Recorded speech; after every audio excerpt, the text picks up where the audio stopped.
ನಮಸ್ಕಾರ ಪ್ರಿಯ ವೀಕ್ಷಕರೇ, ತ್ರಿಶಕ್ತಿ ಚಾನಲ್ಗೆ ಸ್ವಾಗತ. ಈಗ ಒಂದು ಅದ್ಭುತವಾದಂಥ ಒಂದು ಆ, ಒಂದು ಭೂತರಾಜ ವಶೀಕರಣ. ಅಂದರೆ ಭೂತರಾಜ ಅಂದರೆ ಭೂತರಾಜಂದೇ ಅಲ್ಲ, ಬೇರೆ ಬೇರೆ ವಿಧಾನಗಳಿದ್ದಾವೆ. ಅದರಿಂದ ನಿಮಗೆ ಯಾವ್ಯಾವ ಕಾರ್ಯ ಮಾಡ್ಬೋದು ಅನ್ನೋ ವಿಧಾನಗಳು ನಿಮಗೆ ತಿಳಿಸ್ತೀನಿ. ಅದರಿಂದ ನಿಮ್ಮ ಇಚ್ಛಾನುಸಾರವಾಗಿ ನೀವು ಕಾರ್ಯನ ಮಾಡ್ಬೋದು. ಆ ಥರವಾದಂಥ ಒಂದು ಮಂತ್ರ ಇದು. ಈ ಮಂತ್ರನ ಸಿದ್ಧಿ ಮಾಡಿಕೊಂಡ್ರೆ ನೀವು ಏನು ಬೇಕಾದರೂ ಸಾಧ್ಯ ಮಾಡ್ಬೋದು. ಈಗ ಈ ಮಂತ್ರದಿಂದ ನೀವು ಮಾಡಬೇಕಾಗಿರೋದು ಒಂದು ಅಮಾವಾಸ್ಯೆ, ಹುಣ್ಣಿಮೆ ಮತ್ತು ಗ್ರಹಣ, ಗುರುವಾರ, ಭಾನುವಾರ, ಪುಷ್ಯ, ಗುರು ಪುಷ್ಯ, ರವಿ ಪುಷ್ಯ ಇಂಥ ದಿನಗಳಲ್ಲಿ ಇದನ್ನು ಸಿದ್ಧಿ ಮಾಡಬೇಕು. ಸಿದ್ಧಿ ಮಾಡಿಕೊಂಡು ನೀವು ಇದನ್ನು ಯಾವ ರೀತಿ ಪ್ರಾರಂಭ ಮಾಡಬೇಕು, ಇದರಿಂದ ಏನು ನಿಮಗೆ ಇದರಿಂದ ಲಾಭ ಇದೆ, ಅನುಕೂಲ ಇದೆ, ಇದರಿಂದ ನೀವೇನು ಇದರಿಂದ ಪ್ರತಿಫಲ ಪಡಿಬೋದು ಅನ್ನೋದಕ್ಕಾಗಿ ನಿಮಗೆ ನಾನು ತಿಳಿಸ್ತೀನಿ. ಈಗ ಎಷ್ಟೋ ಜನ ನಿಧಿ ನಿಕ್ಷೇಪಗಳು ಹುಡುಕೋದಕ್ಕಾಗಿ ನಿಂತುಬಿಟ್ಟಿದ್ದಾರೆ. ಎಷ್ಟೋ ಜನ ಪಾಪ ದುಡ್ಡು ಕಳ್ಕೊಂಡವ್ರಿದ್ದಾರೆ. ನಿಧಿ ನಿಕ್ಷೇಪ ಮನೇಲಿದೆ, ಆಚೆ ಇದೆ, ಹೊಲದಲ್ಲಿದೆ, ಪಕ್ಕದಲ್ಲಿದೆ ಅಂತೇಳ್ಬಿಟ್ಟು ಎಷ್ಟೋ ಜನ ದುಡ್ಡುಗಳು ಕಳ್ಕೊಂಡು ಮೈ ಮೇಲಿರೋ ಒಡವೆಗಳು ಮಾರಿಕೊಂಡು ಅದನ್ನು ಸಿಕ್ಕಿದ್ರೆ ನಾವು ಇನ್ನೂ ಅದಕ್ಕಿಂತ ಎರಡರಷ್ಟು ತಗೋಬೋದಲ್ಲ ಅಂದ್ಬಿಟ್ಟು ಮೈ ಮೇಲಿರೋ ಒಡವೆಗಳೆಲ್ಲ ಮಾರಿಬಿಟ್ಟು ಈ ನಿಧಿ ನಿಕ್ಷೇಪ ತೆಗೆದುಕೊಡ್ತೀನಿ ಅನ್ನೋರಿಗೆ ಲಕ್ಷಾಂತರ ರೂಪಾಯಿ ಸುರಿತಿದ್ದಾರೆ. ಆ ಥರ ಇದೆ. ಅದರಿಂದ ಅದನ್ನು ನೀವು ಆ ಥರ ಮಾಡಿ ನೀವು ಹೊಲಿಸ್ಕೊಳ್ತೀನಿ ಅನ್ನೋದೆಲ್ಲ ಒಂದು ತಪ್ಪು. ಲಕ್ಷ್ಮಿ ಬರಬೇಕು ಅನ್ನೋ ಇಚ್ಛೆ ಇದ್ದರೆ ಯಾವುದೋ ರೀತಿಯಾಗಿ ಬರ್ತಾಳೆ, ಯಾವುದೋ ರೀತಿಯಾಗಿ ನಿಮಗೆ ಗೋಚರ ಕೊಡ್ತಾಳೆ. ಹಿಂಗೆ ಮೈ ಮೇಲಿರೋ ಒಡವೆ ಹಾಳು ಮುಳು ಎಲ್ಲ ಮಾರಿಬಿಟ್ಟು ನೀವು ಹಿಂಗೆ ಹಾಳು ಮಾಡ್ಕೊಳ್ಳೋದು ತಪ್ಪಾಗುತ್ತೆ. ಆದರೆ ಅದಕ್ಕೊಂದು ಉಪಾಯ ನಿಮ್ಗೆ ಹೇಳ್ತಿದ್ದೀನಿ. ದುಡ್ಡು ಕಾಸು ಖರ್ಚು ಮಾಡ್ದಂಗೆ ನಿಮ್ಮ ಕಾರ್ಯನ ನೀವು ಮಾಡ್ಕೊಳ್ಳಿ. ಎಲ್ಲೋ ನಿಮಗೆ ಮನೆಯಲ್ಲಿರುತ್ತೆ, ಏನೋ ಗೆಜ್ಜೆ ಸೌದ ಆಗುತ್ತೆ, ಮತ್ತು ಹೊಲದಲ್ಲಿರುತ್ತೆ. ಇವೆಲ್ಲ ನೀವು ನೋಡ್ತಾ ಇದ್ದೀರಿ ಅಂದರೆ ಅದಕ್ಕಾಗಿ ನೀವು ಕರೆದು ಇವ್ರನ್ನ ಕರೆದು ಲಕ್ಷಾಂತರ ರೂಪಾಯಿ ಹಾಳು ಮಾಡ್ಕೋಬೇಡಿ, ಅಗಿಬೇಡಿ, ತೆಗಿಬೇಡಿ. ಅದು ಇನ್ನೂ ಒಂಥರ ದೋಷ ಆಗುತ್ತೆ. ಅದರಿಂದ ಅದನ್ನು ಯಾವ ಥರ ಪಡಿಬೇಕು ಅನ್ನೋದಕ್ಕಾಗಿ ನಿಮ್ಗೆ ಹೇಳ್ತೀನಿ. ಒಂದು ಉಪಾಯವಾದಂಥ ಒಂದು ಮಾತು ನಿಮ್ಗೆ ಹೇಳ್ತೀನಿ. ಅದನ್ನು ಯಾವ ಥರ ಮಾಡ್ಕೋಬೇಕು ಅನ್ನೋ ವಿಧಾನ ಹೇಳ್ತೀನಿ. ಇದು ಭೂತರಾಜ ವಶೀಕರಣ ಮಂತ್ರ. ಈ ಭೂತರಾಜನ ಮಂತ್ರನ ನೀವು 10,000 ಜಪ ಮಾಡಬೇಕು. 10,000 ಸತಿ ಜಪ ಮಾಡ್ಕೋಬೇಕು. ಜಪ ಮಾಡ್ಕೊಂಡು ಸಿದ್ಧಿ ಮಾಡ್ಕೋಬೇಕು. ಹೇಳಿದ್ದನ್ನೆಲ್ಲ ಒಂದು ಒಳ್ಳೆಯ ದಿವಸ ನೀವು 10,000 ಸಾರಿ ಜಪ ಮಾಡ್ಕೋಬೇಕು. ಇದನ್ನು ಮಾಡಿ ಜಪ ಮಾಡಿಕೊಂಡು ಸಿದ್ಧಿ ಮಾಡ್ಕೊಂಡಾದ ನಂತರ ಇದೆಲ್ಲ ಆಯಿತು, ನಿಮ್ಮದು 10,000 ಜಪ ಸಿದ್ಧಿ ಮಾಡ್ಕೊಂಡ್ರಿ. ಇನ್ನು ಕಾರ್ಯ ಆರಂಭ ಮಾಡಬೇಕು. ಯಾವ ಥರ ಕಾರ್ಯ ಆರಂಭ ಮಾಡಬೇಕು ಅನ್ನೋದಕ್ಕಾಗಿ ನಾನು ಒಂದು ನಿಮಗೆ ಹೇಳ್ತೀನಿ. ಅದನ್ನು 10,000 ಜಪ ಆದ ನಂತರ ನೀವೇನು ಮಾಡಬೇಕು, ಒಂದು ನರಿ ಕಣ್ಣನ್ನು ನೀವು ಸಿದ್ಧಿ ಮಾಡ್ಕೋಬೇಕು. ಎಲ್ಲಿ ನರಿ ಕಣ್ಣು, ಕಿವಿಗಳು, ನೀವು ಅದನ್ನು ಸಿದ್ಧಿ ಮಾಡಬೇಕು. ನರಿ ಕಣ್ಣು, ಕಿವಿಗಳು ಎಲ್ಲಾದರೂ ಸತ್ತು ಬಿದ್ದಿರುತ್ತಲ್ವ ಅಂಥ ಜಾಗದಲ್ಲಿ, ಎಲ್ಲದ ಕಾಡಿನಲ್ಲಿ ಏನೋ ಒಂದು ಪ್ರಾಣಿಗಳು ಕಚ್ಚಾಡೋ ಏನೋ ಒಂದಾಗಿ ಬಿದ್ದಿರುತ್ತವೆ.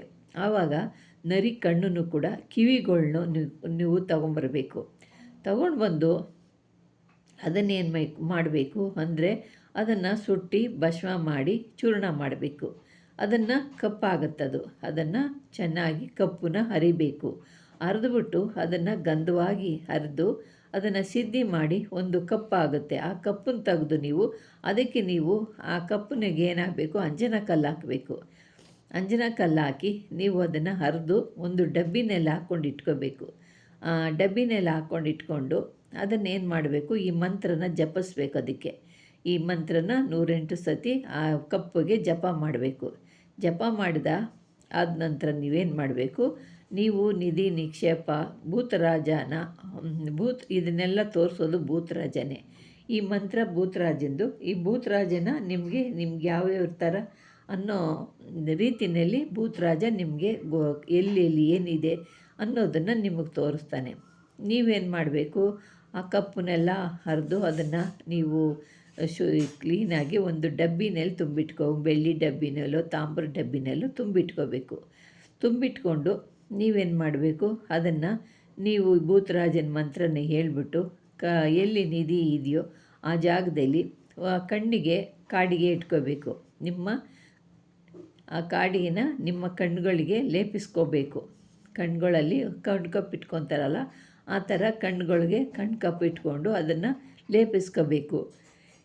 ಲೇಪಿಸ್ಕೊಂಡ ನಂತರ ನೀವು ಈ ಮಂತ್ರನ ಹೇಳ್ಬಿಟ್ಟು ಇದರಿಂದ ನೀವು ಆ ಮಂತ್ರ ಹೇಳೋದ್ರಿಂದ ಭೂತದ ದರ್ಶನ ಮತ್ತು ಆಗುತ್ತೆ. ಭೂತದ ದರ್ಶನ ಆಗಿ ನೀವು ಕೇಳ್ಕೋಬೇಕು, ಭೂಮಿನಲ್ಲಿರೋಂಥ ನಿಧಿನ ನಮಗೆ ಗೋಚರ ಕೊಟ್ಟು ಅದು ನಮ್ಮ ಕೈವಶ ಆಗಬೇಕು ಅಂತ ಕೇಳ್ದಾದ ನಂತರ ಆಮೇಲೆ ನಿಮಗೆ ಭೂಮಿನಲ್ಲಿರೋ ನಿಧಿ ನಿಕ್ಷೇಪ ದರ್ಶನ ಆಗುತ್ತೆ. ನಿಮಗೆ ಇದೇ ಥರ ನೀವು ಹೇಳ್ಕೊಂಡು ಭೂತ ದರ್ಶನ ಆದ ನಂತರ ನಿಮಗೆ ಭೂಮಿನಲ್ಲಿರೋ ನಿಧಿ ನಿಕ್ಷೇಪ ದರ್ಶನವಾಗುತ್ತೈತೆ. ಈ ಥರ ಮಾಡಿಕೊಂಡು ಇದೇ ಇನ್ನೊಂದು ರೀತಿಯಲ್ಲಿ ಇದೇ ಮಂತ್ರದಿಂದ ನೀವೇನು ಮಾಡಬೇಕು, ಇದೇ ಮಂತ್ರದಿಂದ ಏನು ಮಾಡಬೇಕು, ಹೀರೆಕಾಯಿ ಇರುತ್ತಲ್ಲ, ಹೀರೆಕಾಯಿ ರಸನ ನೀವು ತಗೊಂಡು ಅದನ್ನು ಹಿಂಡಿಕೊಂಡು ನೇತ್ರಗಳಿಗೆ ಲೇಪಿಸ್ಕೊಂಡು ಅದನ್ನು ಹಚ್ಕೊಳ್ಳೋದ್ರಿಂದ ಮೇಲೆ ಅದೇ ಮಂತ್ರನ ಹೇಳ್ಬೇಕು. 108 ಸತಿ ಹೇಳ್ಬಿಟ್ಟು ಆ ಹೀರೆಕಾಯಿ ರಸನ ನೀವು ಕಣ್ಣಿಗೆ ಹಚ್ಕೊಳ್ಳೋದು. ಕಣ್ಣಿಗೆ ಅಂದರೆ ಮೇಲೆ ಹಚ್ಕೊಂಡು ಉಬ್ಬಿನ ಮೇಲೆ ನೀವು ಮಂತ್ರನ ಹೇಳ್ಬಿಟ್ಟು ನೀವು ಅದೇ ನೀವು ಯಾವುದು ನಿಧಿ ನೋಡೋಕ್ಕೆ ಹೋಗುತ್ತಿದ್ದೀರೋ ಅದೇ ರೀತಿಯಾಗಿ ಮಂತ್ರನ ಹೇಳ್ಬಿಟ್ಟು ನನ್ನ ನಿಧಿ ದರ್ಶನ ಆಗಬೇಕು ಅಂತ ಹೇಳ್ಬಿಟ್ಟು ಲೇಪನೆ ಮಾಡಿ ನೀವು ಈ ಮಂತ್ರನ ಹೇಳೋದ್ರಿಂದ ನಿಮಗೆ ನಿಧಿ ಪ್ರಾಪ್ತಿ ಆಗುತ್ತೆ. ಈ ರೀತಿಯಾದಂಥ ಒಂದು ಸುಲಭವಾದಂಥ ಇಂಥ ಮಾರ್ಗಗಳನ್ನ ಹುಡುಕಿ ನೀವು ಹೋಗಿ ಲಕ್ಷಾಂತರ ರೂಪಾಯಿಗಳ್ನ ಕಳ್ಕೊಂಡು, ಈಗ ಎಷ್ಟೋ ಜನ ಹೇಳ್ತೀರಾ ಮಾಂಗಲ್ಯ ಚೈನ್ ಮಾರಿಬಿಟ್ಟು ನಾವು ಒಬ್ಬರಿಗೆ 40,000 ಕೊಟ್ವಿ, 50,000 ಕೊಟ್ವಿ, 1,00,000 ಕೊಟ್ವಿ ಅಂತ ಹೇಳ್ತಿದ್ದೀರಾ. ಅದರಿಂದ ಇಂಥವೆಲ್ಲ ಮಾಡೋ ಬದಲು ಸುಮ್ಮನೆ ಈ ಥರ ಎಲ್ಲ ಮಾಡೋಕ್ಕೆ ಹೋಗಬೇಡಿ. ನಿಮ್ಗೆ ಅದೃಷ್ಟ ಇತ್ತು ಅಂದರೆ ಅದು ಯಾವುದೋ ಒಂದು ರೂಪದಲ್ಲಿ ನಿಮ್ಗೆ ಬರುತ್ತೆ. ಯಾಕೆ ನೀವು ಹಿಂಗೆ ಕಷ್ಟಪಟ್ಟು ನಿಮ್ಮ ಮೈ ಮೇಲಿರೋ ಒಡವೆನೆಲ್ಲ ಮಾರಿ ಅವರು ಕೊಟ್ಟು ಮತ್ತು ಹೊಟ್ಟೆ ಹುರ್ಕೊಂಡು ಜೀವನ ಇರೋವರೆಗೂ ಸಂಕಟ ಪಡ್ತಾ ಇರಬೇಕು, ಈ ಥರ ಹೋಯ್ತಲ್ಲ ಅಂದ್ಕೊಂಡು.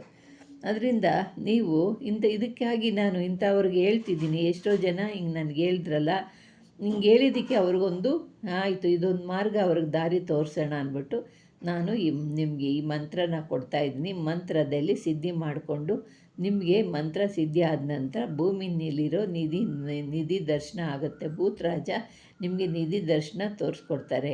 ಅದರಿಂದ ನೀವು ಈ ರೀತಿ ಮಾಡಿಕೊಂಡು ನಿಮ್ಮ ಕಾರ್ಯನ ಸಿದ್ಧಿ ಮಾಡಿಕೊಂಡು ಆ ದೇವರ ಅನುಗ್ರಹ ಇದ್ದರೆ ನಿಮಗೆ ಭೂಮಿನಲ್ಲಿರೋ ನಿಧಿ ನಿಕ್ಷೇಪಗಳು ನಿಮ್ಮ ಕೈ ಸೇರುತ್ತೆ. ದೇವ್ರ ಮೇಲೆ ಭಾರ ಹಾಕಿ ಇದನ್ನು ಮಾಡಿ, ದೇವರು ತೋರಿಸಿದ್ರೆ ನಿಮಗೆಲ್ಲವೂ ಲಭ್ಯವಾಗುತ್ತೆ. ಅದೇ ಇದು ಮಾಡಿ ಏನೇ ಮಾಡಿದ್ರೂ ದೇವರ ಅನುಗ್ರಹ ಇಟ್ಕೊಂಡು ಮುಂದೆ ಹೋಗಿ ಆ ದೇವರು ನಿಮಗೆ ಒಂದಲ್ಲ ಒಂದು ರೀತಿ ನಿಮಗೆ ಗೋಚರ ಕೊಡ್ತಾರೆ.